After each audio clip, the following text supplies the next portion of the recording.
Right. Thank you very much. Good afternoon, ladies and gentlemen. What I'll do is I'll go through the plan for today. We'll start off with an interactive PowerPoint presentation, and that is the operative word. It's interactive. Volume, please. I'm echoing here. Yeah. Right. Yeah, it's going to be interactive. That means I also want to learn from you.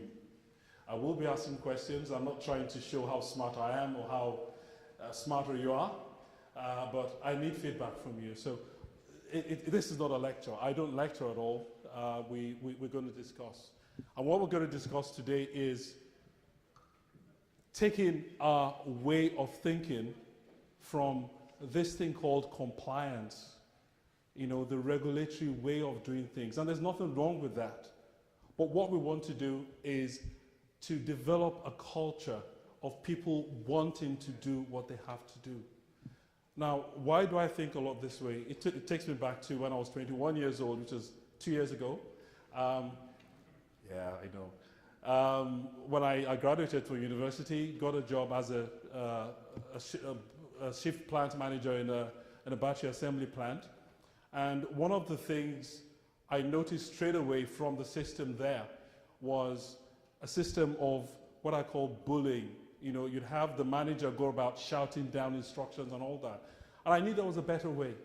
So I did a bit of study, and one thing that has stuck to me since then has been the fact that if you can make people do what they want to do, the sign of a good manager, what I read basically was someone who would start his shift, go around the factory, set people off, then go back to his office, sit down with his feet on the table, reading the newspaper for the rest of the day, and everything works out well.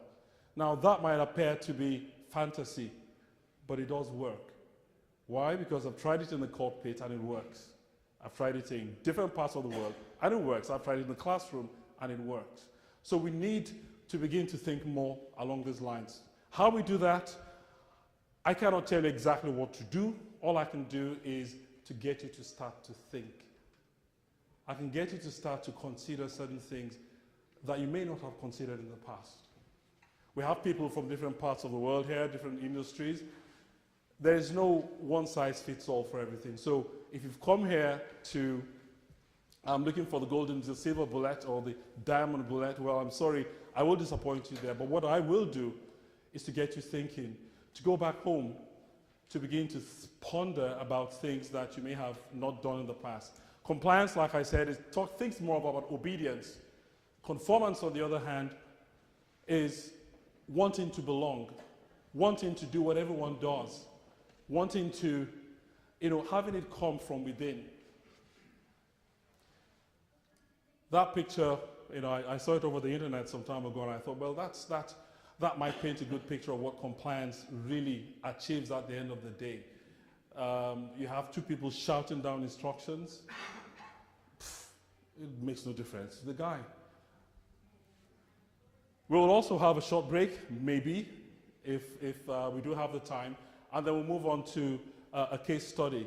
It depending on time, I may come up with a study myself or have you come up with something. We'll have a question and answer session. If you do have questions as we go along, because there's a lot to cover, I would prefer, if you possibly can, to keep your questions till that session so we don't stop the flow. And finally, we'll just have a conclusion just to wrap it all up.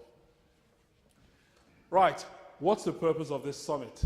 Why are we here today? Share info. So what's the purpose of that? What do we do with the information? Okay. Now, that last part of what he said, did we all hear what he said? To make us all better at the end of the day. Now, this is my 7th summit here in Calgary. Sorry, I live in Calgary. I'll start again. This is my 7th summit in Vancouver. And, when I was preparing for this summit, I thought, I looked at the theme of the summit and I thought, you know what, I've done this. This is going to be my 7th time. What difference has it made to people? Really? Do people come here, have a good time, learn a lot, like you said, and then go back home, business as usual? And that seems to be the case. So I would give out a plea. You know, you're going to learn a lot today and subsequent days. You go back home and you apply these things because that makes the effort at the end of the day worthwhile. Now, the two approaches to addressing issues, corporate issues. One is problem solving, which we all know about. Find the problem, fix it. You know, we learn about LOSA, HVACs, and all these tools. They're all good tools to fix problems. But over the past 10 years, 10 to 15 years, there's been a new approach or an alternative approach to the way issues are sorted out, and that's appreciative inquiry. I'm not sure if anyone's heard about it. And basically what it means is if you represent the problem, the attributes of a company in green, and then you represent the problems in the company in red. So you have a company that's full of pros and cons, you know, along the SWOT analysis kind of thing. What problem solving seeks to do is to deal with the problems, go for the problems, shrink them, and deal with them. But appreciative inquiry, on the other hand, what it seeks to do is to increase the value of the good value that you have within the system. So, you know, some people call it, you know, yeah, all we're doing is just making people feel good. Well, yeah, yes and no. Because problem solving removes the red. The other one increases the green. What we're going to talk about today is we're going to use both to achieve conformance. There are times we look for the good in the system and look for a way to grow it. We also look for problems and look for ways to sort the problems out. Okay, what would you say a safety management system is? Well, CHC defines it as that, a systematic process identifies the problems, the risks, and we develop appropriate response plans. In your thinking, you can think, oh, that's a problem-solving approach. But really, in everyday English, honestly, what does it mean to you? What does SMS mean?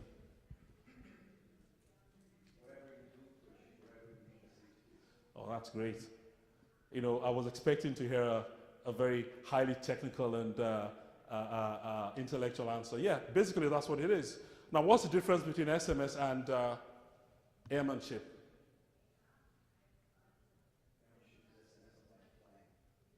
Okay. So, does anyone else have any appreciation of what SMS is all about? I know you're all bursting to talk. Yeah, basically, SMS is appreciated in different ways. There are official definitions for it, but we really need to make sure that we understand what it's talking about. Now, to understand what it's talking about, I want to talk about the philosophy of technical and non-technical issues, albeit training, operations, or whatever it may be. And I'll use the iceberg, a very well-known illustration tool here. On the surface, what you see is what the problem is, or what the attributes are. But let's just go down the problem way for now. What the problem is. That tells you why you have that problem.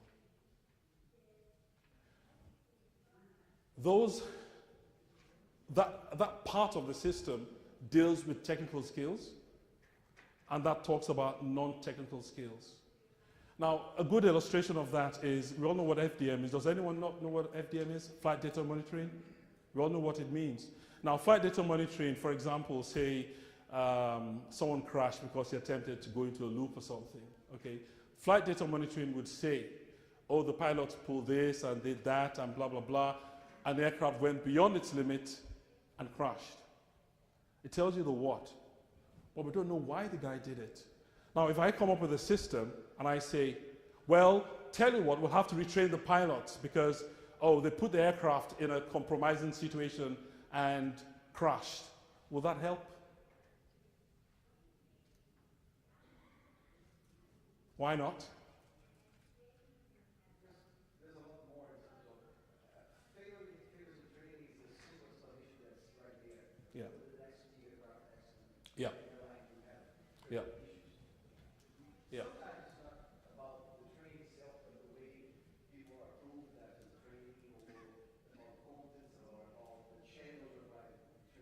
indeed, indeed. All right, I have a quick illustration here. You just bought yourself this new car, okay?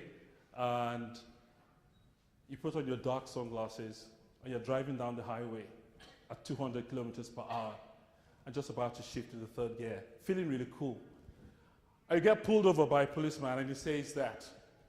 He said, sir, you would have to attend a 30-hour driver refresher training course because you are caught speeding. Will that solve the problem? Why not? Yeah. Okay. So why do we do that in aviation? Why do we go for retraining? You know, that's a word. Please, that's a word that gives me the shivers when I hear retraining because it doesn't quite mean a lot. Right. Why do we do that? What if you change that car to that? What would the solution be? Sorry, what would the result be? First of all, sorry? First of all, you don't have the ability to make 200 kilometers an hour. But what has been the real change here? Think about it. What's the big difference between these cars? Or what difference does it make to the way you drive? Say again? Potential. Okay. Why not? Why wouldn't I go that far? Or why would I tend not to overspeed in this car? Sorry, say again? Thank you very much. Exactly that. With this car, I feel cool. With this car, I don't feel so cool. So this issue we're talking about here, we're addressing the root causal factor of what the problem of speeding was. So if you have a situation where somebody has done something wrong or you want to develop a system or whatever the case may be, the most important thing is to go to the root. What's the root? And it always boils down, and I challenge anyone here, any incident or accident would always boil down to the way the human being has behaved and his attitude in that situation. Our dear friend Sidney Dekker, I'm not sure if anyone was here last year or had an interesting plenary session there, but he said this in one of his books, The Field Guide to Understanding Human Error. He says, you have to understand why what people did made sense to them at that time. I'll give you a few moments to think about it. You have to understand why they decided to do what they did. It's very easy for us. I mean, for example, remember the Colgan air crash? People came up. I remember when running CRM courses in Aberdeen, you have people say, oh, well, she shouldn't have done that. She shouldn't have flown when she was ill. Duh. I mean, of course she knew that herself, but she did it all the same. He could have been, how could he have been so stupid to have missed such a piece of information? Or he should have known better. All this stuff, we all say that. Why do we say that? Because we do not put ourselves in the place that they were at that point in time. Why did they take that decision that turned out not to be right? I've got a very short video here that would illustrate what I'm trying to say.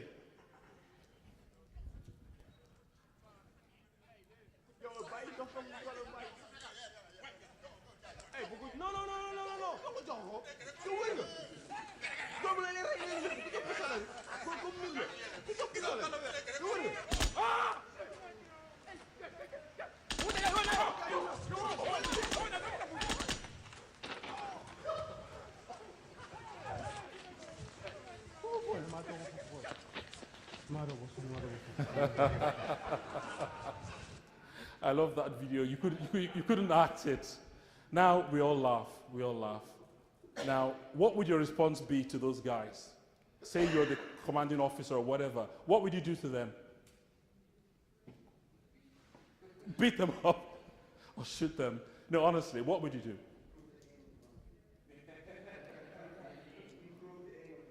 All right.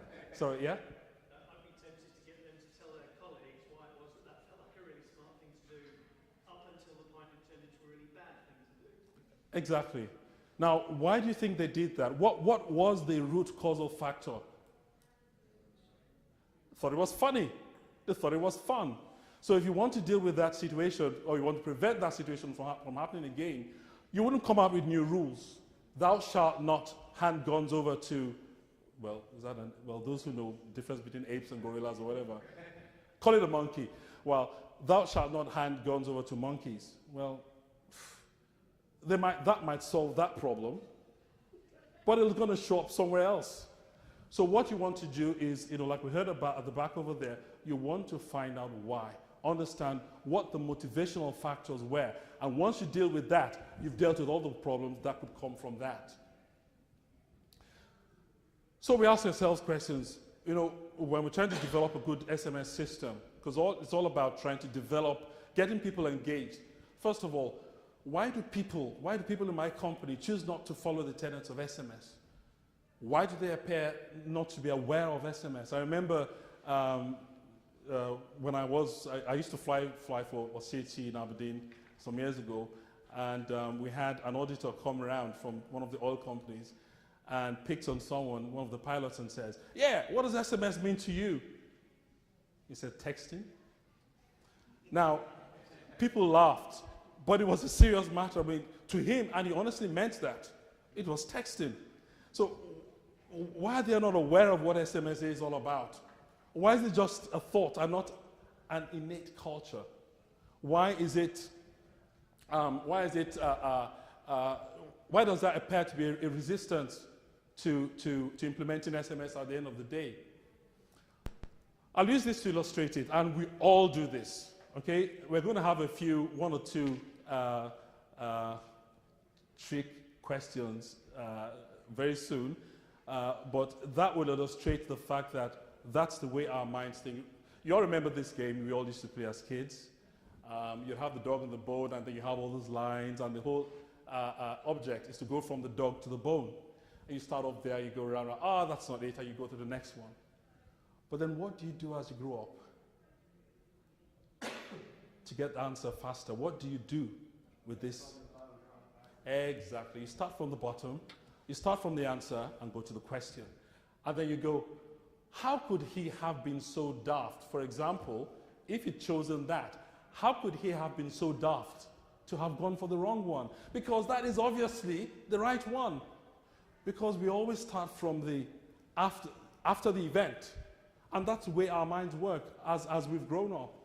One of the things we must guard against is doing that. We put ourselves in this position.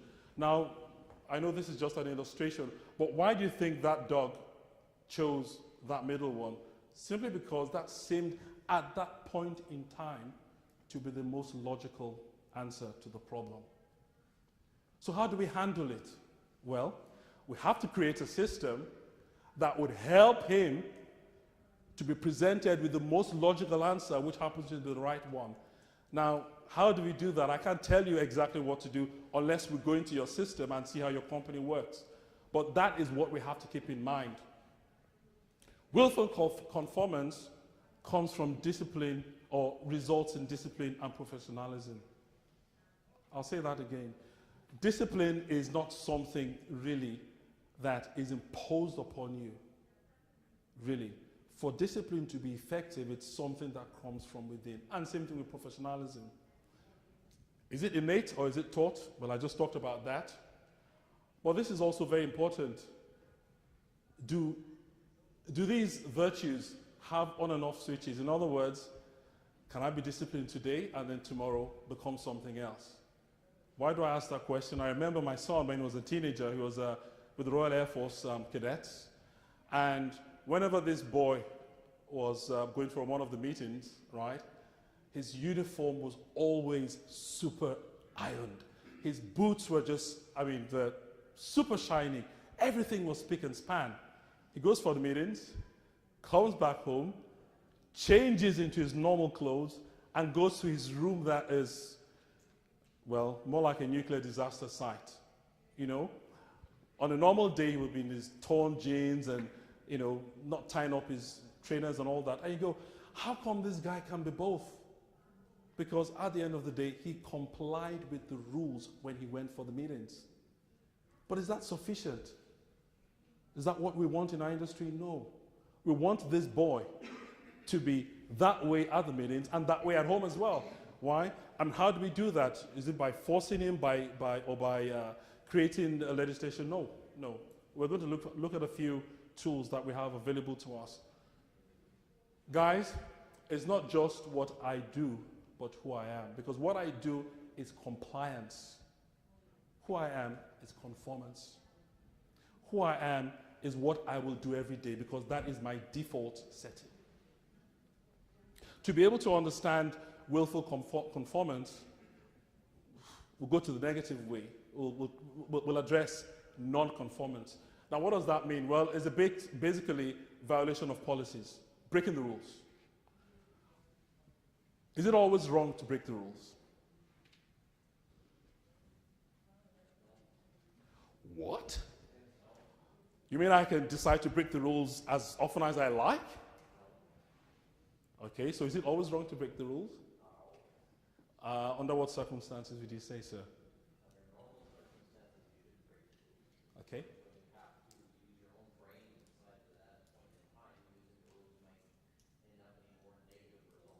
Exactly, yeah.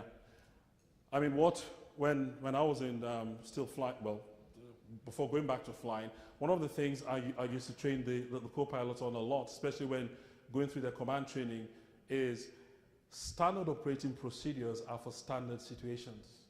If you find yourself in a non-standard situation, well, you apply the non-standard operating procedure, which is common sense. You have to do what's right at that point in time. This was exhibited in 1988. The Piper Alpha oil production platform had an unfortunate end. But the interesting fact is that 27% of the people on board survived. And all of them but one survived by breaking the rules. The rules were, if there's a fire on board, you will go to the muster point, and thou shalt not jump into the water, because you will face certain death. Can anyone point out where the muster point is there? Somewhere inside there? I fly helicopters, and I've not seen a helicopter that does well in fire. So, really, at the end of the day, when we're talking about following rules, we're talking about following rules with a lot of sense. Now, there are two types of conformance, non-conformance. One is unintentional. In other words, I didn't mean to do it. And the other is intentional. I knew what the rules were, and I decided to go against the rules. Let's deal with this guy first, the unintentional non-conformance. Why would people unintentionally violate SMS policies? It could be for a myriad of reasons. I've just listed some here. Inappropriate procedures. I just remembered, it took me back to my flying school when I was training in Red Hill in the UK, training on the Robinson, and the procedure for a cockpit fire was the first thing you do is to shut the vents. Does anyone know why? Oh yes, because of the fire triangle. Okay, we have heat, we have this, we have that. So we want to get rid of the oxygen, so we shut the vents so we can fight the fire. Duh. I also use oxygen. Right. Now, the procedures were stupid. Well, eventually they got changed. But those are procedures that didn't make sense. So, of course, you will either unintentionally violate the policies. Rules and regulations seek to provide guidance or instruction.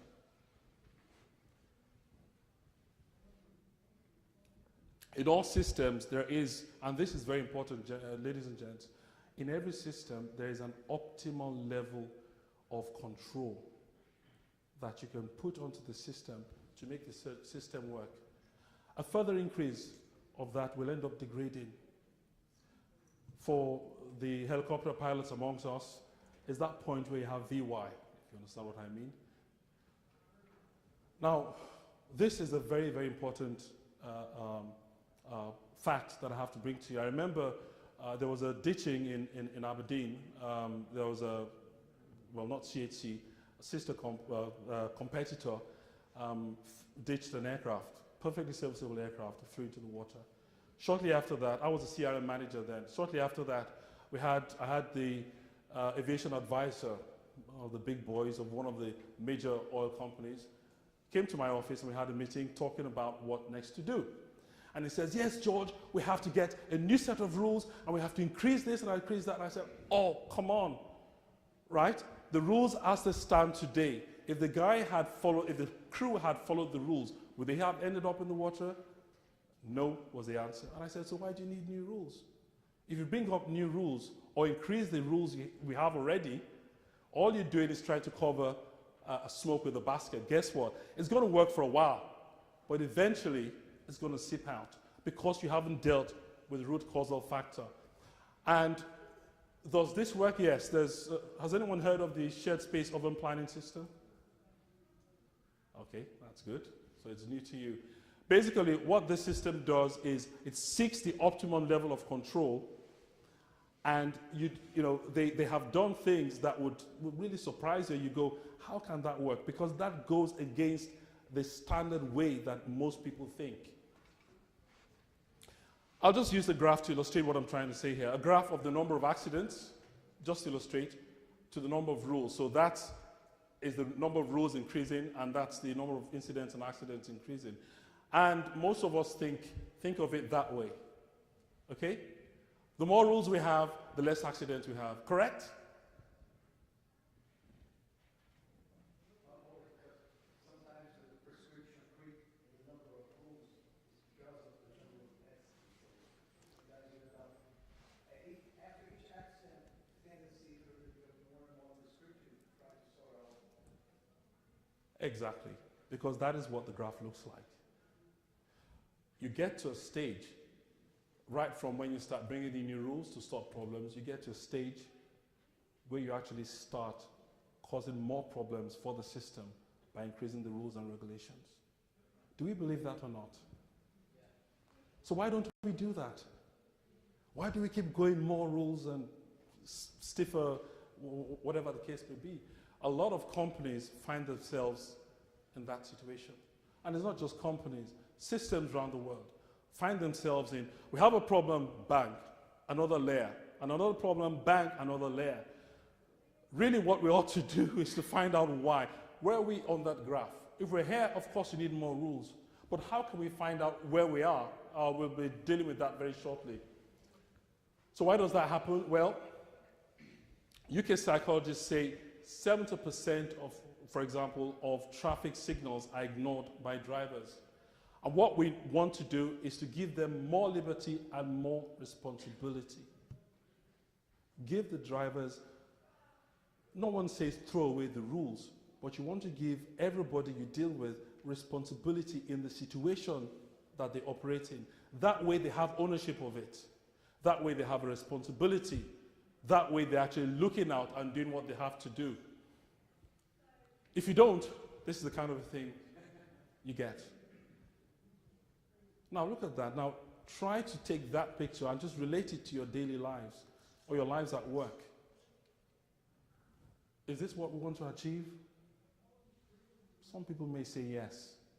Well, I don't agree with that, but some people may say yes. We want to make sure everybody does exactly as we tell them to do. Sorry, it's not coming out too well, but Swiss Air Flight 111, I'm sure many of you know about it. It was an MD-11 flying from the United States to, I believe it was Geneva, and just offshore Newfoundland. It had a cockpit fire, electrical fire, and the Swiss Air culture at that point in time was, thou shalt follow the checklist exactly as it's laid down. You will do it the company way. Fine. The checklist for a cockpit fire was repeated to take 30 minutes to complete. Guess what? It doesn't take fire 30 minutes to burn things. And they ended up in the water. But they did complete the checklist. They did follow the checklist. You know? So we don't want that. We don't want that. I know that has been dealt with to a large degree in the industry, but those are the kind of things we're looking out for. What kind of a culture are we developing? A guy called Hans Moderman said this. He says, too many rules strip us of the most important thing.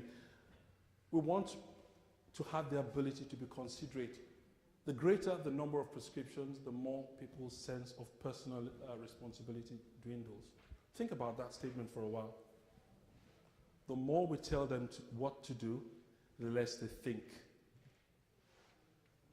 What we want to achieve in all this stuff we're talking about in conformity is to give people a sense of personal responsibility. I arrived from the UK on Saturday in Calgary. Someone picked me up from the airport and he was driving me home. And we got to an intersection, there was a green light, and he just drove straight on, you know. And I thought, that's exactly what's happening. It's green, it means I have the right of way. But you could have a drunk driver who doesn't obey what you have, though you have the green light, you still have to look out. We know that. But we all slip into that habit. It's green and we just drive right through. You know, it's something we have to look out for. So this town of Drachten in Netherlands, what they decided to do was to remove the notices at a large intersection, very busy junction, and they managed to reduce the accidents from 32 in 4 years to 2 in 2 years. In other words, from 9 accidents per year to 1 by removing the signage. What they did was remove all the traffic lights, remove all the instructions, free for all. Now, from the way you're used to thinking, what would you think the result would have been? Accident goes up. I searched over the internet and I've actually found someone who'd recorded it. But that just shows that's where the junction is. No signs whatsoever. To you, that might appear to be chaos.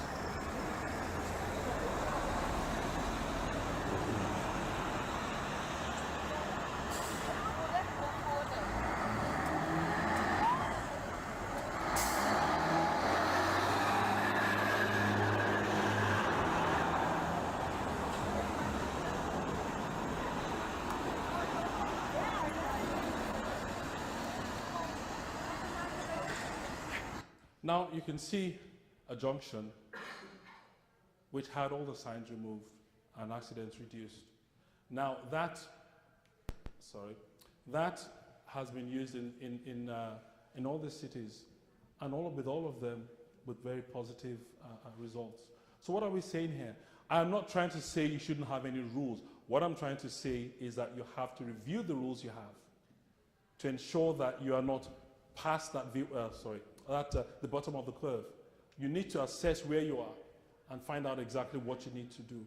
So the first key, I would say, for a good system with SMS policies is you want the rules to be descriptive enough to positively encourage people to take responsibility of themselves, of the situation. You want to put responsibility on them that will make them think and consider what they're doing. I often get this question, you know, from people, and they say, well, so how much is this sufficient you're talking about? Well, I've mentioned it already. If the rules are obeyed as they stand, would it cause a problem? If the answer is no, then you do not need any extra rules. You then have to search for exactly what the problem is. If you're not sure, well, you reassess what you have. And if the answer is yes, well, you need to either increase the rules or rewrite the rules. Have a look at this football شوف وضعية clip. جليد خودي أو خليلي في التغطية خليلي حذاري حذاري حذاري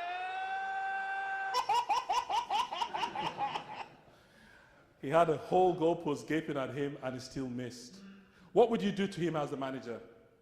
Would you put him right in front of the post and give him a practice of 500 shots to make sure he knows how to kick the ball into the net? Is that what would you do? What would you do? Say again? No, from what we've learned so far, what would you do? It's not a trick question, okay, don't worry. Say again? Nothing. Okay? And why do you choose to do nothing?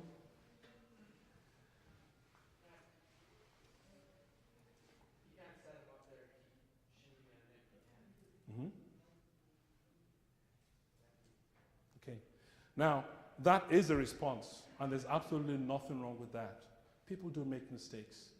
Unfortunately, in the industry where we are today, when you have crashes or serious incidents,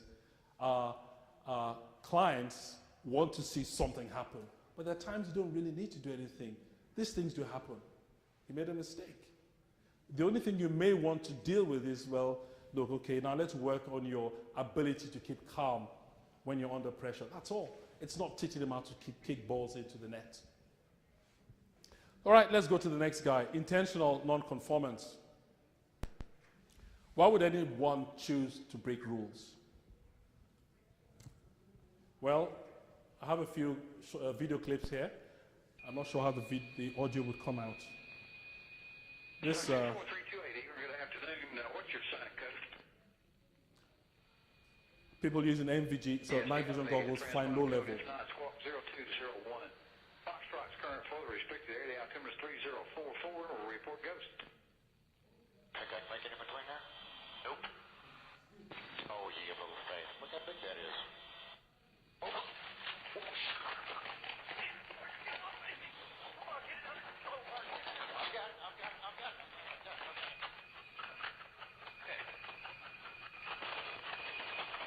Eagle, made it.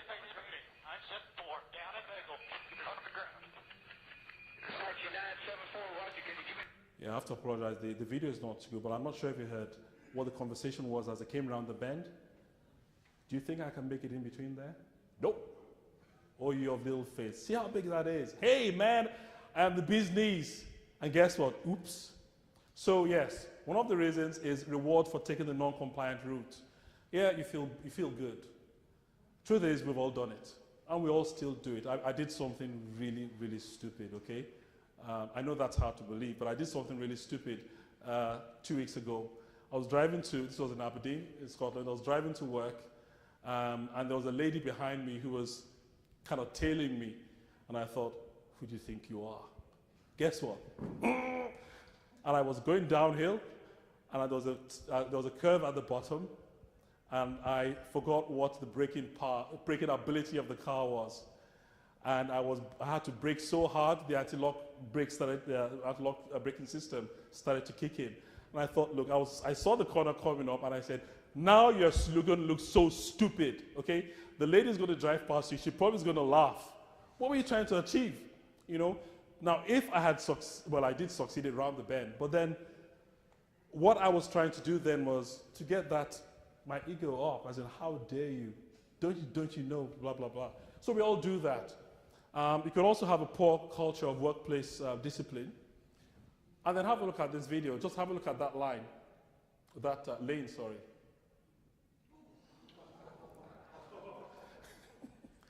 That couldn't be choreographed, sorry, if you can see. That couldn't be choreographed. That is as a result of a history of getting away with it. That's one of the reasons why people intentionally break rules. I did it yesterday, I escaped. I did it the other day, I escaped. So you keep doing it. But eventually, the chicken is going to come home to roost, and you're going to pay heavily for it. And I like this one, inappropriate rules and regulations. We're going to spend some time on that, because that is my pet hate when it comes to training systems and operational systems. So how do we deal with these issues? Well, we've found out that it's not a case of stricter regulations and more stringent punitive systems, okay? If you've done something wrong, well, we'll just bring out a new rule. That doesn't work. We've talked about that. We've beaten that to death. In dealing with these issues, we'll split them into two. Talking about culture, and that talks about rules. Let's talk about cultures. How are cultures developed? How do we develop a culture? Say again? Okay. And how long does that take long does it take to develop a culture? It takes long. I remember, probably talk about it later on, but I must well say it now. I remember I got a call once in Scotland. It was on a Friday, and from some airline, and the operations person says, "Hey George, can you run a CRM course on Monday?" I went, "Well, I can come to your company on Monday, and I can start the process." No, we just want the course on Monday. I said, "Look, I've never been to your company. I don't know what your problems are. Ain't no way I can set up a system that's going to deal with your issues. And these issues take time to fix. No, George, we don't need all that. All we need is just a CRM course. I said, well, sorry, you've gotten taught to the wrong person. Cultures are developed with regular exposure and conscious effort. I think one of you said conscious effort. You have to be exposed to that thing for a long time, regular exposure. There was a research conducted by psychologists in Europe, and this is what they said: repetition of behavior creates automaticity. Yeah, what you call habit. That's just an intellectual's way of saying if you do something often enough, you're going to develop a habit. And that's what we're after when we're talking about cultures. To illustrate what I'm talking about, we all know what fixed speed cameras are. Okay? What are cameras out there for? What's the purpose of the camera? To slow you down. What is the official purpose of a speed camera? Yeah, safety and blah, blah, blah. Does it work? What do we do? Good boy. I will take off again. So it doesn't work. It doesn't work at all. Now, but that's what we do every day. We base our assessment of situations on checks or, well, okay, he's passed his LPC, so he's a good guy. No, he just shows that he was able to attain that level at that day. What we want to do is to have average speed cameras installed in our systems. Does anyone know what an average speed camera is? Yeah.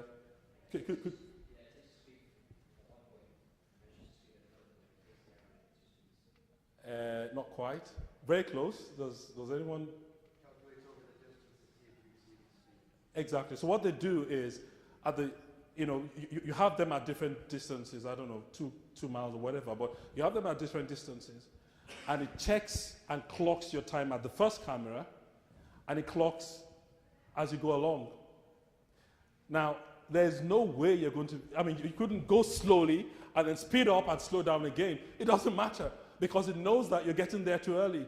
So when you have average speed cameras up on the road, they're very common in the UK, especially where there's construction, everybody sticks to the speed limit, because there's no point in going fast. There's no point in slowing down in front of the camera.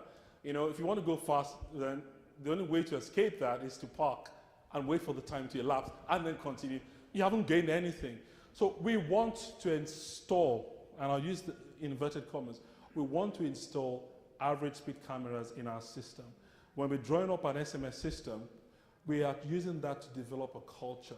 It's not about checking you today, making sure you do this today or tomorrow. When we're drawing that up, we want to make sure that as people go along, every single day, they will have to keep to the tenets. And the more they do that, the more it becomes a habit, and the less you have to police them. Okay? So how long does it take? Well, these nerds came up with a figure. Well, it says it takes 18 to 254 days to get to 95% of a habit. Well, look, that's too technical for me. Basically, all I would say is there's no quick fix. It takes a long time. It takes a long time. You cannot expect to come here once a year and go back and apply what you've learned and have it change overnight. It's going to take time. And you have to be aware of that and make arrangements for that. Now, I have an illustration here. We're thinking now of how to develop SMS systems. Now, imagine you have a piece of land, okay? It's all dirt, right? And you build those 3 blocks of offices. The next thing, you build a car park with the cars. And then you do the good thing and you plant, you put in the lawn. Question is, where would you install the footpaths?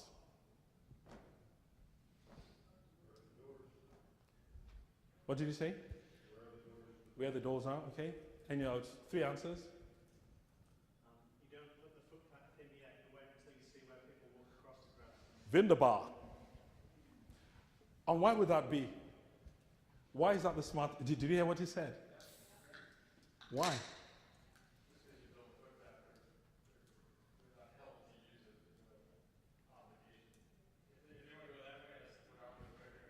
Tell you what, I'm the managing director of that company, and I put up a sign that if you do not follow the footpath, you're going to be fired. Okay, well, maybe not that. Stay off the footpath. Keep off the footpath. Or else, exclamation mark. What would happen? People ignore. So why do you say you should wait? Because the grass will show you the answer. Thank you very much. Do you understand what he just said? You wait and see where the natural footpaths have been created. Then I come along and create footpaths that are very close to what people would naturally want to do. Now, I've created an environment that looks good. Hey, okay? But what I've done is make it as close as possible to what people would naturally want to do. Can you see where we're going now? We're going away from keep off the grass to me finding out who they are, what their attitude is, what their culture is, and then building a system around that. With this, I hardly have to police them because they would naturally do what I have told them to do. Do you understand that? Because that is very, very important. It's an important mindset. So the second key is that they must be written in such a way to promote willful conformance as an innate company culture. All rules, regulations, systems, whatever, if they're done without without what's the word to use, without taking into cognizance what people feel, what people know, who people are, how they behave, then we're wasting our time. Finally, this thing about rules. Inappropriate rules. I have a couple of examples here. There's one of the bylaws, new key in England, and it says no person shall walk, run, stand, or lie on the grass in this pleasure ground. Duh. It's called a pleasure ground. What else am I going to do there? So what do you think the compliance rate was at that place? Maybe not zero, maybe 0.00003%. Okay? All right? Yeah. It never worked because you are creating a rule that goes completely against the natural behavior, natural inclination of the people. And this is another one. I read about this a couple of months ago, and there's a story behind it. But this is so funny, every new computer technician must obtain a license. And to get that, you either have a degree in criminal justice, or you have to complete a 3-year apprenticeship with a licensed private investigator. To fix computers, I have to go through all that. Now in Texas, can you guess how many back street, back road, underground computer technicians you have? People are going to break the rules because this is absolutely ridiculous. Well, the reason given was, well, because they're going to have access to people's personal data, they need to know what the rules are so that, look, if I need to go through all that to fix a computer, I'll just start fixing computers. I'm not going to tell the government, So we cannot want to thrive on inappropriate rules. Speed limit 3 miles an hour. Even with my pair of glasses on, I can't read 3 miles an hour on my speedometer. Oh, I love that one. Duh. 10.75. Come on, what are we trying to achieve here? Whatever you do with the rules, bottom line is this: it has to be reasonable, and it has to be reasonably easy to achieve. I am not trying to advocate here that we just make life easy for everybody. That's not what I'm saying. What I'm saying is that you've got to understand them, understand how they think, understand what their natural inclinations are. You understand what the regulations say, and there's a way you can marry both of them. Not making yourself, as the rule maker, completely oblivious of what you have. So going back to our illustration here, let's just talk about non-technical knowledge and skills. So how do we effectively manage non-technical skills? Well, there's a tool that's well known. Now I have to pause here. It's called CRM, Crew Resource Management. But I have to pause here because I know when people hear Crew Resource Management, some people start to twitch because it's a system that, people say it's old, it's been tried, it doesn't work, whatever the case may be. I'm a firm believer in it because that's my background. But I'll explain why very shortly. Just to give you, remember the evolution started off as cockpit resource management. For those who are old enough, you might remember it being cockpit resource management. And we said, oh, no, it's not just for the cockpit. It has to be for the crew. We changed the rules. Oh, no, not for the crew. It's team resource management. And I remember a company in Norway. I was running the course there. The guy says, oh, we don't call it team or crew resource management in our company. We call it company resource management because everybody in the company ought to be involved. And then a few years ago, I think about 5 years ago, I attended a course here of threat and error management. I remember the guy saying, oh, CRM is gone and all this stuff, RM is gone. It's now threat and error management. We now have to start talking about looking for the threat because all that CRM stuff doesn't work anymore. Well, tell you what, I don't care what you want to call it that, okay? It doesn't matter what you call it. It is the essence of this management system we're talking about. Do we have anyone who can read that? That's Greek and that's Mandarin. That's your homework, okay? So I can't pronounce it either. But we want to use that management system. What we want to do is to understand attitudes and behavior. So we've talked about preparing the SMS culture. We want to find out how to establish a culture of willful conformance.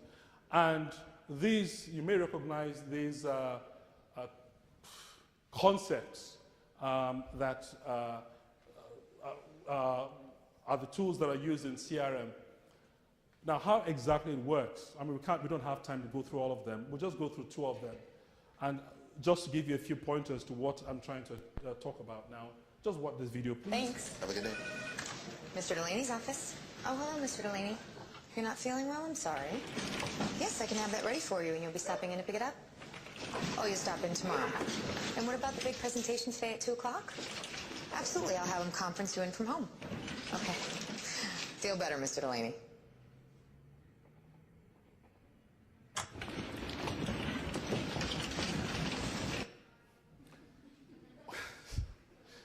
I know it's not real, but why would you have a workforce that has that kind of an attitude? Why would they have that kind of an attitude towards their boss? The boss is sick, everyone takes off. We're talking here about motivation and morale. What does it mean to be motivated?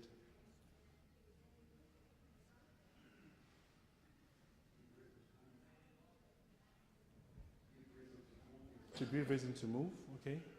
Maybe just one more. Inspire. What? You got to want it, so give reason to move. Okay. I have a reason to move, and I'm very inspired, and what was it you said? And I really want to get pregnant. Yeah. Can I get pregnant? Can I get pregnant? Why not? But I really want it, and I'm motivated. I'm really, I really have a reason to want it. Why can't I get pregnant? Because I don't have the ability to get pregnant. Motivation is two things, guys. We all think of wanting to do it, and that's just part of it. It's both the desire and the energy or the ability directed at a goal. I cannot. If I want to motivate people, we're going to talk more, look at the motivational influences very shortly, but to be able to effectively motivate people to follow your SMS or follow your training system or follow your operational system, you have to understand what motivates them. Everyone's different at the end of the day, and we're going to prove that. There was a job advert for the first Antarctic expedition, and in 1890, and this is what it read.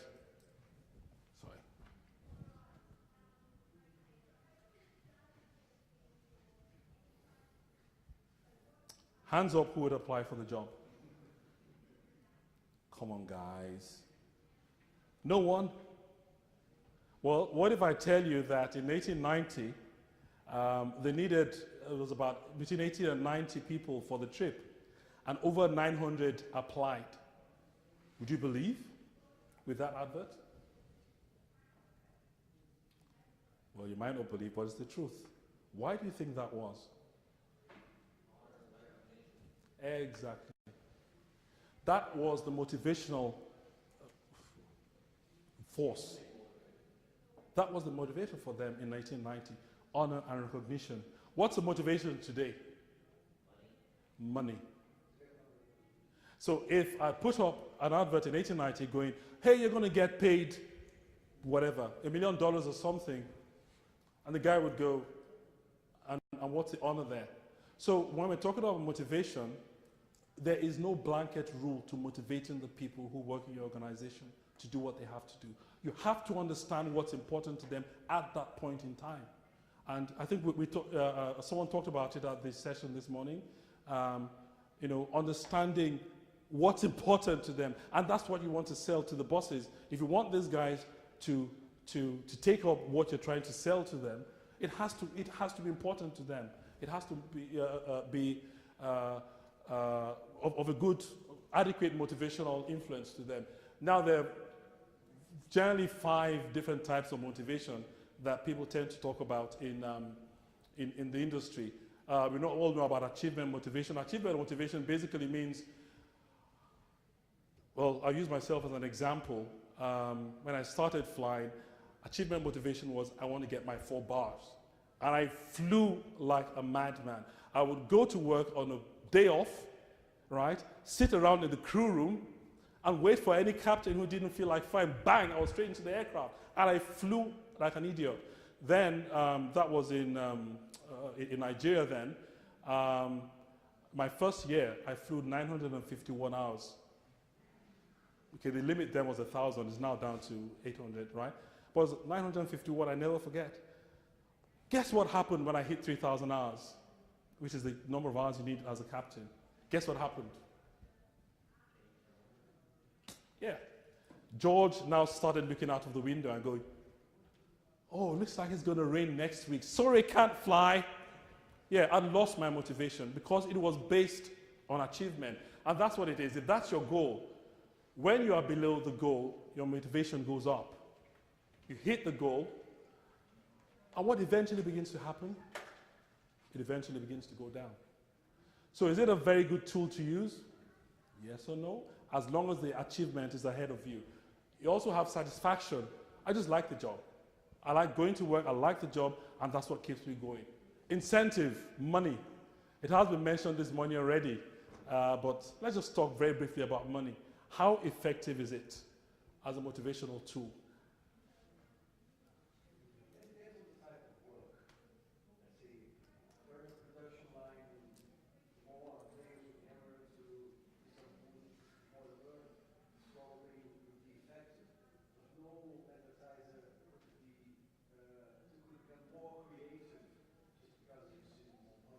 Exactly.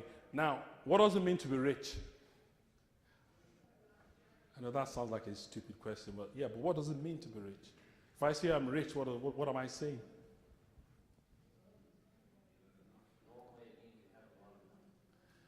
Now, what does a lot of money mean?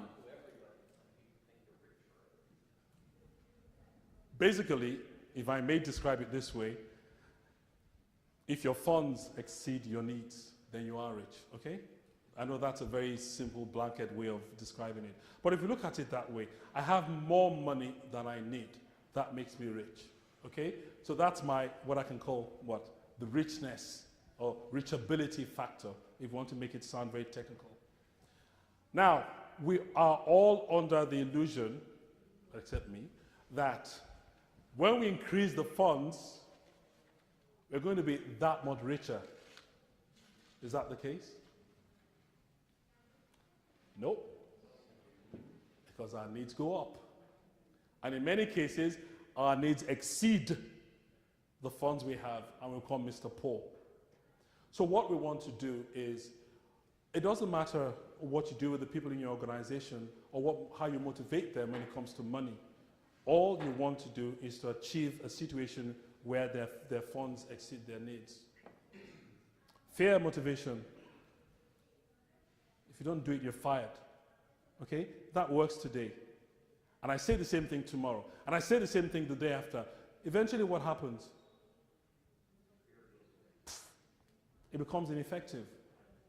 And then we have change motivation. Change is all about something new. You know, if I get that to that stage, then I have that to do, blah, blah, blah. Now, the big question I'm going to ask now is what motivates? Can we just have 3 people, please? What motivates you out of the list? Just 3 people. Number 1? What did you say? No. Out of that list. Satisfaction for you, sir. We have one satisfaction. Achievement. And the third person.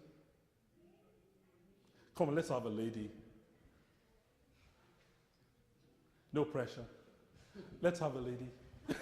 No pressure. Achievement. Now we have people, I mean, if I went around the room, we're all going to be saying different things.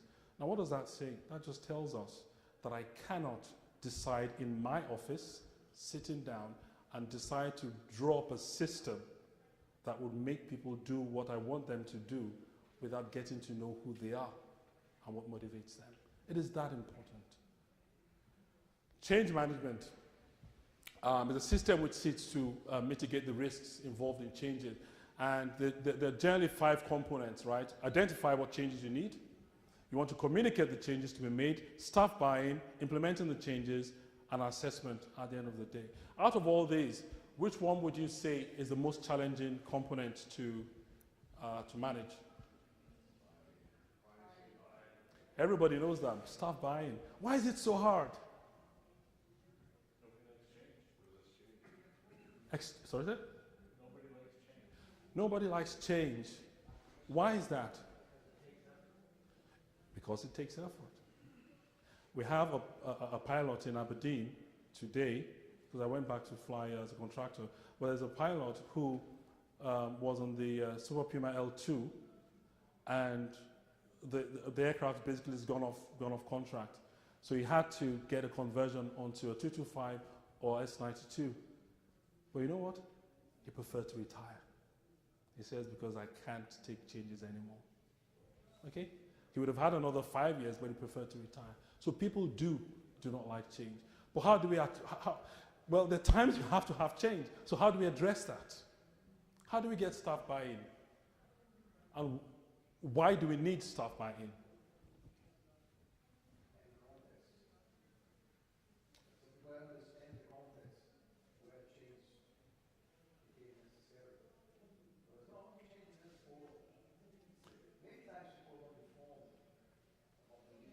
Yeah. Okay. So basically what you're saying is you take them along. Yeah.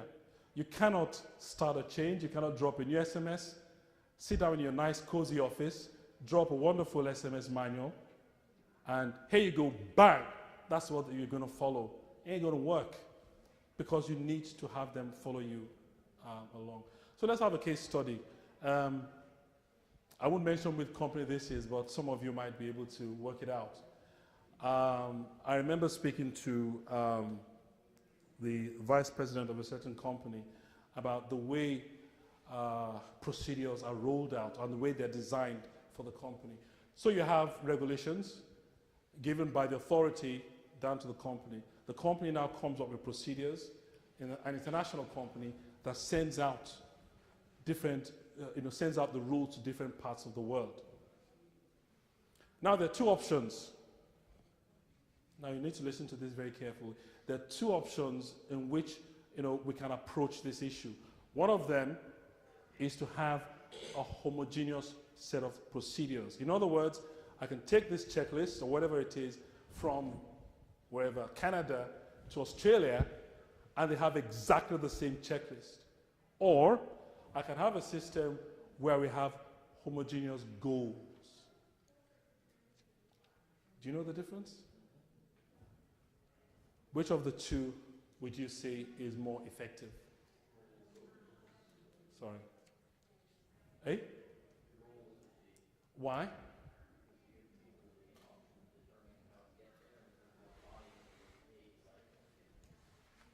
Now, if I come up with the argument and I say, well, I've decided that as the boss of the company, we're going to go the homogeneous procedures way, because I want pilots who get transferred from one operation to another operation have exactly the same manuals and checklists, so they don't have to go with a new checklist. What would you say to that?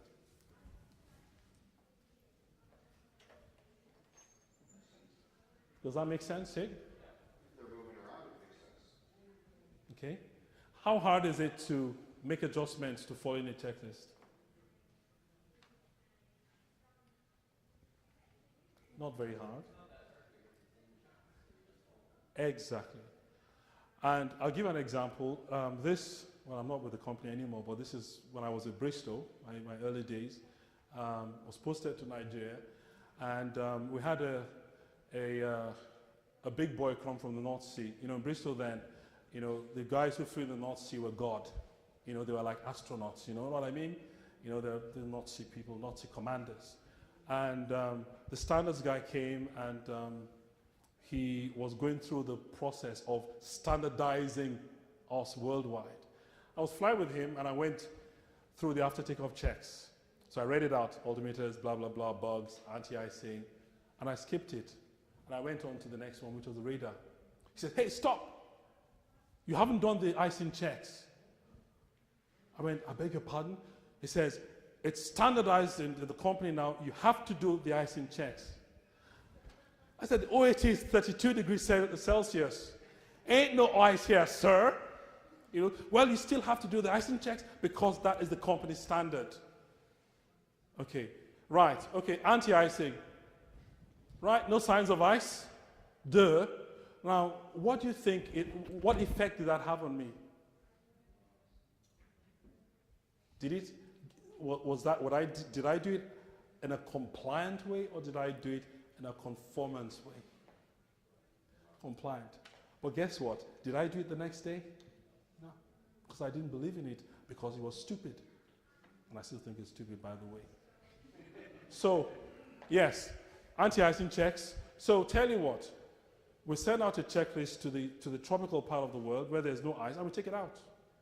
Why do you need to put icing checks there? When I go back to the North Sea, or I fly in Atlantic Ocean here, or out of Canada or somewhere where there's icing, all I do is read through icing checks. I know what to do. Even if I didn't know what to do, I can be trained to know what to do. Icing checks, check for signs of ice, check the wipers tight, and check the temperature. That's all. It doesn't take 2 minutes to train me.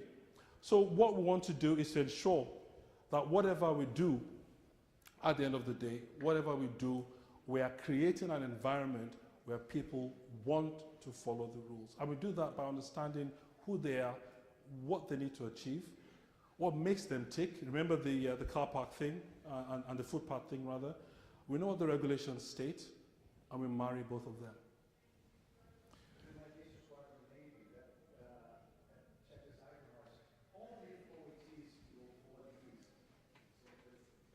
Yeah, but you know, the OAT was 30-something, but he insisted on me doing it. Time is not too fat right now, so I think what we'll do is we'll go straight for the case study. What I intended to do before was to divide you up into groups. But what we'll do is just, if someone can come up right now with any example of a situation of non-conformance, what actions you took, and what the short-term or long-term effects were. Would anyone like to give us a case study?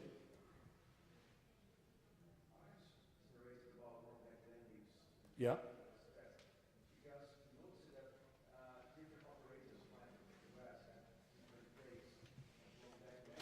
Yeah.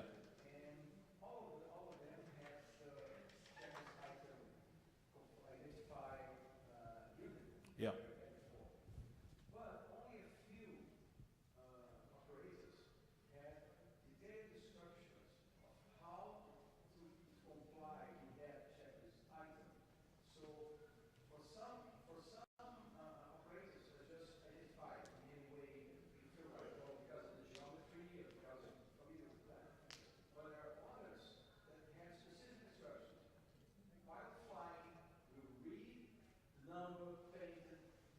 Yeah, yeah.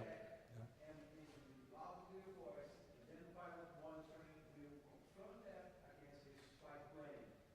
And then, checklist item was the same, but the lack of detail about how that item had to be executed was Okay. generated diverse outcomes. Okay. So what you're saying in that particular case, if you remember that curve that we illustrated earlier on,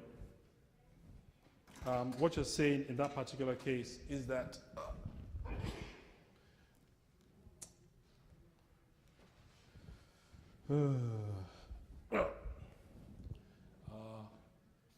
something like that. They were probably here.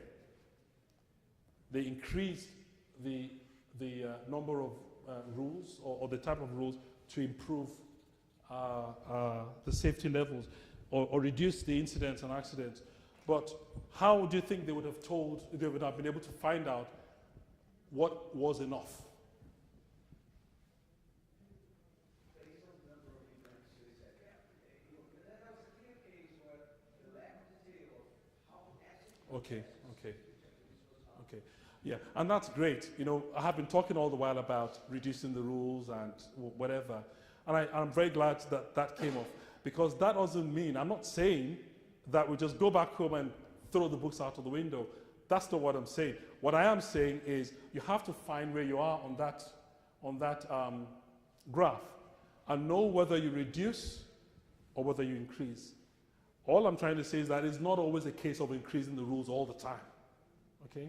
Can we have one more example? Okay, I have one example, very quick one.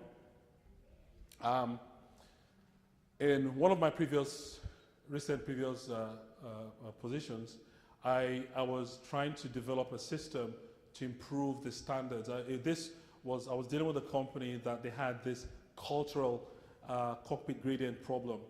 You know, it's one of those cultures that, you know, the captain is God, okay? And we're going to practice pilot incapacitation.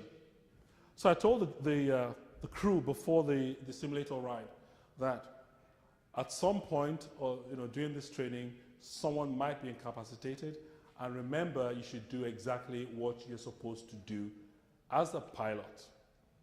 Do you understand? Yes, sir. Okay. We got into the simulator, started an ILS. Sorry, does everyone understand what I'm talking about?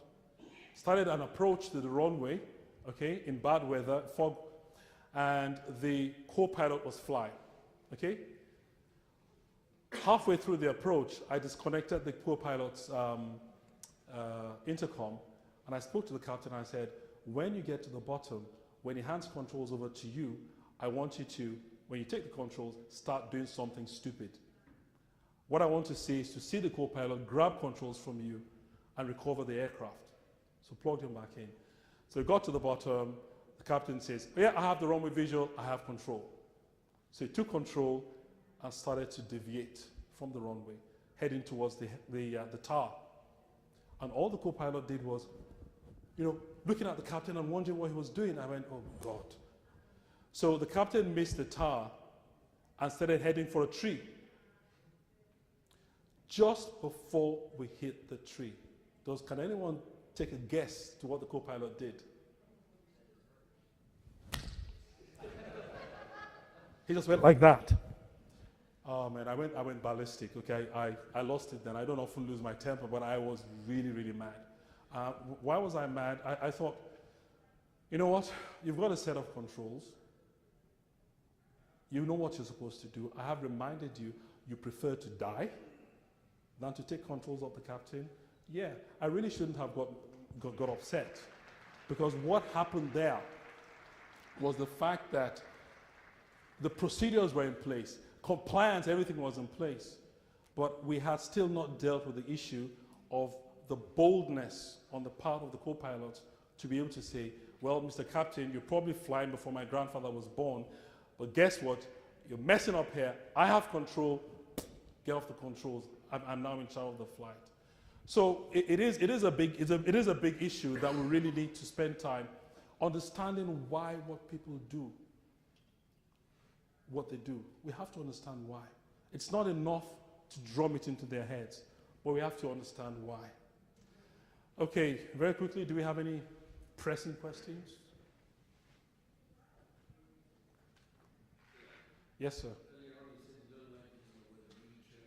Yes. Appropriate training. Because retraining means it gives the impression of doing it again. The first thing is, well, we might have to do it again eventually. But let's find out why. Why did he do that in the first place before we go down the route of retraining? Retraining, I guess is also one of those things. Everyone has their what gets them to twitch, and that's one of it for me. Because people go straight to that retraining and say, hey, no, hold your horses. Find out why he did that thing wrong. And then the fact that you trained them before kind of implies that maybe it didn't quite work too well. Look for a different way of doing it, a more appropriate way of doing it. And that's why I said that. Any other question? Yes, sir. So this morning, there was a great chart that showed, about a third of the people actively engaged, a third of the people trying to run the company, and, a good chunk in the middle that just aren't participating in the conversation. Yeah. Not willful non-compliance, but at the same time, just not engaged at all. And it's even the most simple task that I send out to my company, in the regards of safety, I can't reach, in America, only 30%, a third of the population votes, so 60% are not participating. It's the same mentality. Yeah. How do you motivate them to simply read an email and try to comply with How, a simple task? I'll throw the question right back at you. How do you think you can do it? From what we've talked about so far. It's not retraining. It's not retraining. Yeah, we got that right. We need to understand why. I'll give an example. It's a true life example before we move on. I think that will be the last. When I was a member of staff of a particular company, I won't mention the name right now. I had I was a CRM manager there. I guess that gives it away. The company had a big problem between the pilots and the management. There was this big chasm, right? And I was trying to address that. So I went to one of the directors then, and I sat with her, and I tried to get things moving. And yes, the pilot's fault, blah, blah, blah, the pilots are not doing this. I said, oh, really? She says, yes. The other day, we reached out to the pilots, and we arranged a meeting for the pilots so that we could all sit down and hash things out. I said, okay.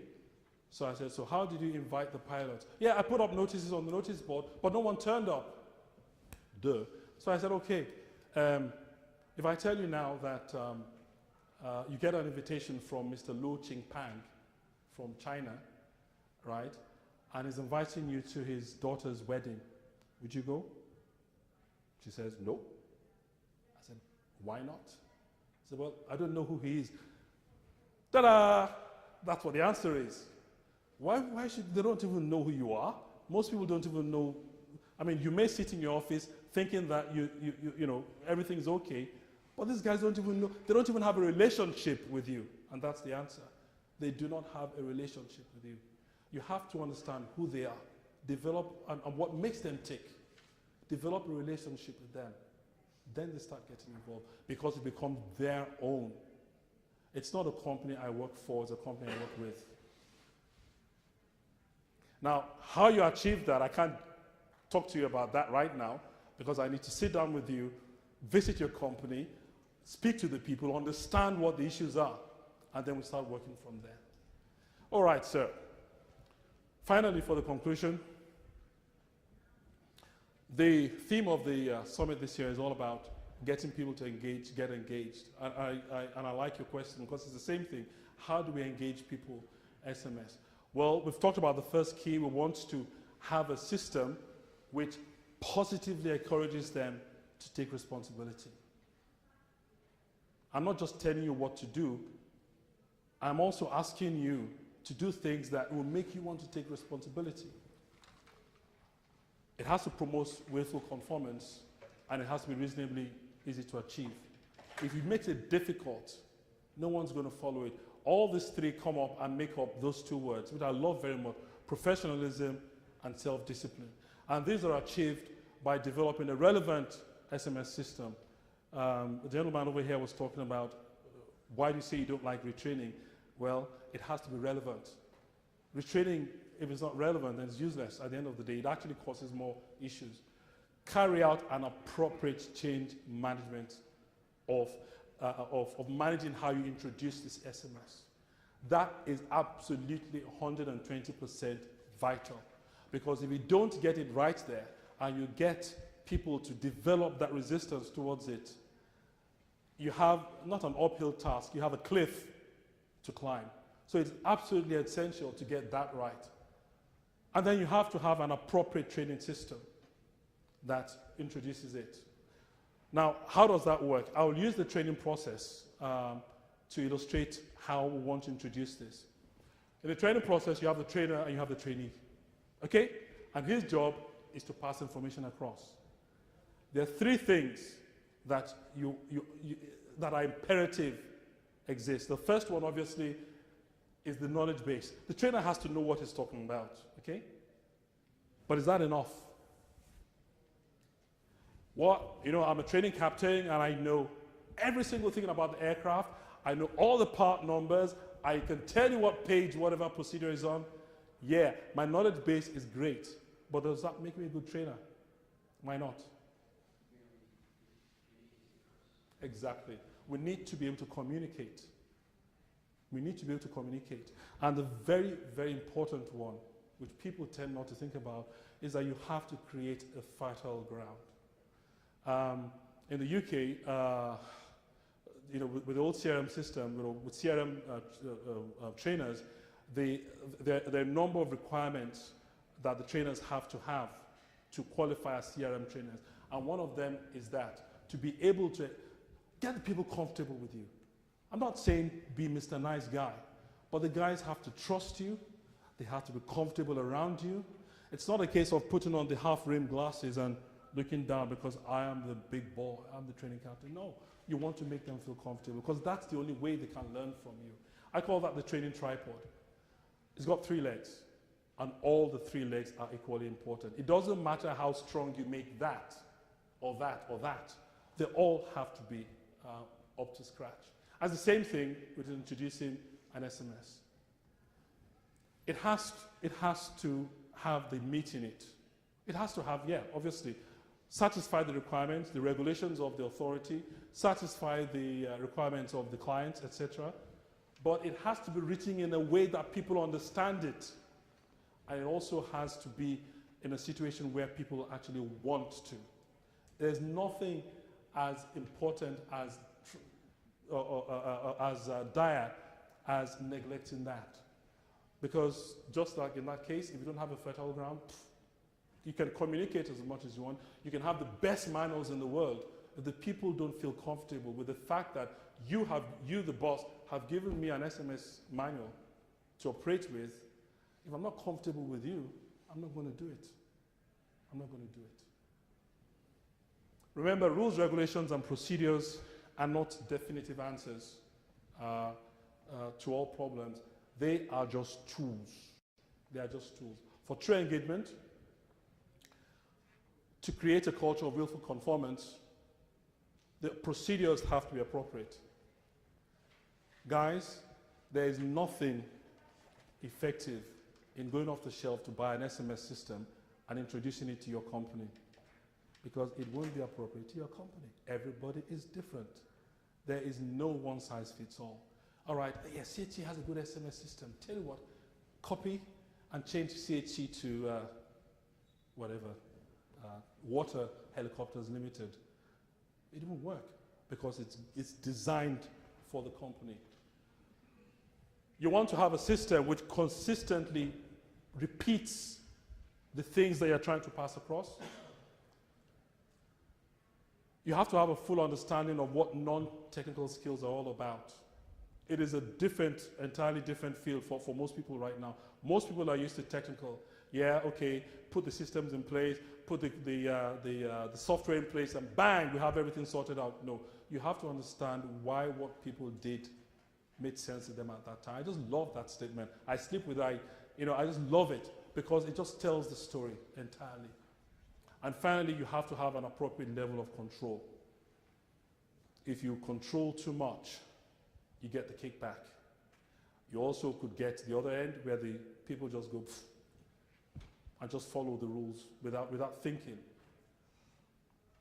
And you do that without your system, whatever you want to call it. Okay? And finally, just to put things in a pictorial view for you, to take away with you so you have a very good memory of it is, for an SMS system to be effective, yes, you're going to deal with the intellect. In other words, remember that's the knowledge base. You're trying to teach people, put things into place, put things for people to follow into place. But equally important is to address the state of mind. How you communicate with people, how comfortable they feel with you. You do the left-hand side by using technical tools. How good your manual looks, how well it is written, etc. And the other side, non-technical content. You want to consider how to create a desire to establish a culture of making appropriate use of the tools. You want to create a desire. You want the book, the manual, to be written in a way that the people would want to go to it and open it and go, wow, that is interesting, and I apply it to my life. And that's it. However you want to approach it, I cannot tell you what to do. Every company is different. For you to develop this system yourself, you need to sit down and consider. I've just mentioned a few things, but there's a whole myriad of things you need to look over. And I just hope that we have been able to create an awareness in your minds of the things you need to look out for and to get you to start thinking. And like I started off by saying, ladies and gentlemen, it will give me great pleasure to hear that people who have left the summit have gone back home, not just stuff the stuff in their shelves and go, yeah, been there, done that, but I've started to think about issues and make changes in the organization. And this is the point where I'm supposed to remind you to fill out the feedback forms. Thank you very much. On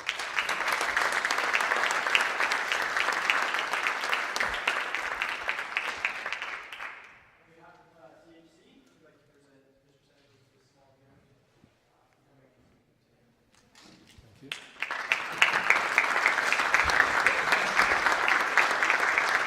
Thank you very much.